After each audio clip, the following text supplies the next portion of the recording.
போட்டு சேர்த்து செய்ய போகிறோம்.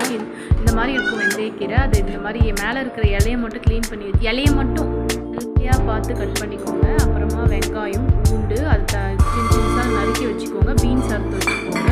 தேங்காய் துருவில் எண்ணெய் கடுகு போட்டு உளுத்தம்பருப்பு கடலைப்பருப்பு போட்டு வெங்காயம் பூண்டு போட்டு நல்லா வதக்கிட்டே இருங்க. நம்ம பீன்ஸ் போட்டு செய்யும்போது கொஞ்சம் கசப்பாக இருக்கும். பீன்ஸ் ஆறு உருளைக்கிழங்கு ஏதாச்சும் ஒரு காய் கூட சேர்த்து பண்ணுங்க. இல்லைன்னா பலாவும் கூட பண்ணுறாங்க இந்த கீரையில். இல்லைன்னா குட்டி குட்டியாக நறுக்கி வச்சுக்கோங்க. நிறைய தண்டு போடுறாதீங்க, கசப்பும். இலையா மேலே இருக்கிற தண்டு மட்டும் தண்டு மட்டும் போட்டுக்கோங்க. அது கூட உப்பு மிளகாத்தூள் தேவையான அளவு போட்டு நல்லா வந்து கொஞ்சம் தண்ணி விட்டு மூடி வைங்க.